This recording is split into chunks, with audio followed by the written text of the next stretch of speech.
I traded my Jeep Gladiator. Sort of.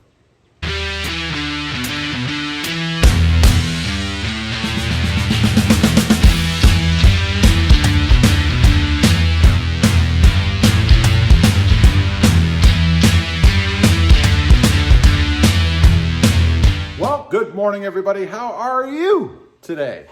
Pretty crazy over here. That's right. I traded my Jeep Gladiator, sort of. Now, I'm going to tell you the whole story here, so sit down, relax, get comfortable. Here we go. It was kind of a whirlwind, let me tell you.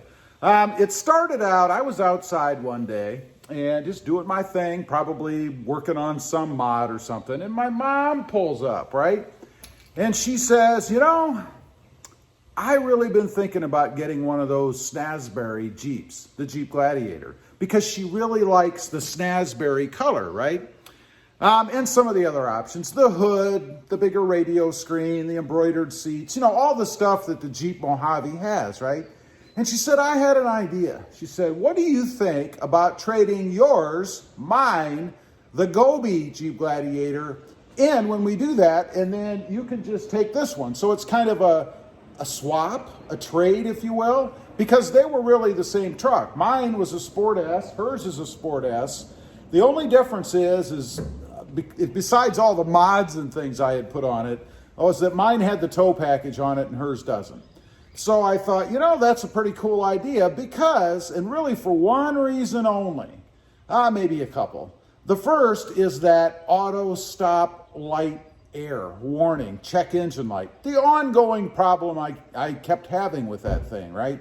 And it even popped on again about a week ago or so. So I think my theory about it being more predominant in warm weather is probably true.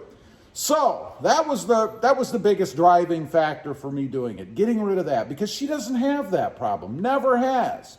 The other was content for the channel, of course. I mean, it's a different Jeep, albeit the same model, but it is different in color. And I am going to do some different things to this one as compared to what I did to my Gobi, if not just different methods as well. I'm already working on one right now. So that was her idea, and we thought, well, you know, that's good. I said, but I'm going to have to take off all the mods and everything because I'm not going to turn it in that way, nor do I know if it would have been a good idea to turn it in that way. You know, for instance, the wheels and tires, the front bumper, the cold air intake, the bigger radio, I mean, on, the things that I'd done to it. So I said, it's going to take me a couple of days at least to be able to do that. So that's what we decided to do, right? We worked out, or she worked out, you know, the deal on the Mojave, and then gave them all the details on my truck. They knew what we were doing, going to trade mine in, and then I would just take this one. So I embarked on a marathon demodding of my Jeep Gladiator, and I didn't do any videos on that because I figured, you know, who wants to see me go through and take everything off, right? I mean, if you want to see that, you could just watch the install videos in reverse. The good thing about my setup, though, was that everything was bolt-on, so there was nothing that altered the truck, if you will. Everything just went right back on and the mods came right back off. It did take me 2 days to do that. I'd say the most difficult physically thing to do were the tires. Those suckers are heavy. And then I retorqued all of them back down to spec, even the one that I turned in. So that wasn't a lot of fun, but didn't take too long. It took me and another guy about, I think an hour, something like that, to do it. But man, we were flying and I was drenched because it was hot and humid out here. Other than that, the biggest pain was probably the radio, because when you take a radio out, they're smart these days. They know you've unplugged them or removed them, and they want a security code. So I had to call infotainment where I got mine. They were very helpful, by the way, to get the security code because I didn't have it. Just put that in, no big deal.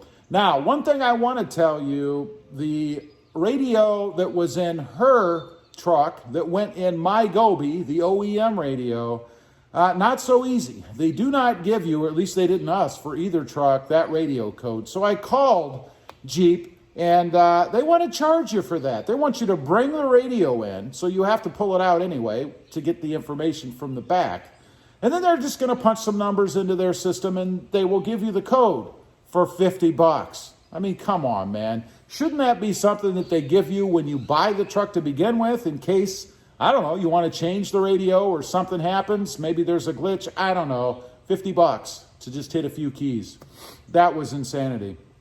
So, got all the mods off, and it took me about a day and a half, day and 3/4, let's say, to do that. I'm still sore today from doing it, primarily from torquing all the bolts, wielding that torque wrench. That if you don't do it every day, kind of gets you in the arms a little bit, right? It was a great workout.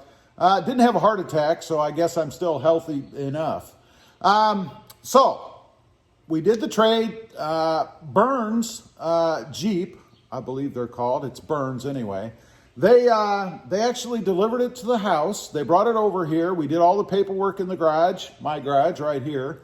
Gave him the keys. He gave us the keys. She has her Jeep Mojave. I'll show you a picture of it right here. It is the Snazberry, and man, is it awesome. I love the Mojave anyway, so have a look. Pretty darn cool, huh? And I can see why she wanted it. It looks mean. She put the side steps on it too, so that's done. Gonna put her tonneau on it. It's got all this stitching and embroidery. It looks cool, especially in that Snazberry color. It's awesome. I will tell you the difference between the two. Nice, smoother ride too. It does have a little bit floatier ride over bumps and things, as it should, because it is supposed to be a high-speed desert runner, right? So anyway, that's the story. That's what we did. I blame Mom for the whole thing. So Mom, if you're watching this, that's on you. It's all you. I would have never done it otherwise. I would not have traded mine in because of that light. I would have continued to go through the process. And I'm sure all that's wrong with it, from everything I've heard, is that the auxiliary battery and maybe the main battery need to be replaced. That seems to be the cure for that problem. So not a big deal. Anyway, I'll put some little video here at the end. We'll do a walk around on mine, just be to music and stuff, maybe a couple pictures, something, so you guys can see what I have. It is a 2020 Jeep Gladiator, not Mojave, Jeep Gladiator Sport S in brilliant white. As you can see, does have a black interior. You'll be able to see that in the video, with less than 2,000 miles. She didn't drive it much, so it's like getting a brand new truck. Anyway, leave a comment. Let me know if you do crazy things like this. It was quite crazy, especially removing all those mods. That was not fun. I'd be curious to know. Also, real quick, if you're interested, I have 2 other channels. Rob Motive, all about my 2020 Toyota Tacoma, and Rob Motive Civic, all about my adventures with the Honda Civic Sport and the Honda Civic Type R. Check them out. If you're interested, please consider subscribing. Don't forget to click that notification bell so that you don't miss out on any upcoming videos. And do me a favor, smash that subscribe button on the way out.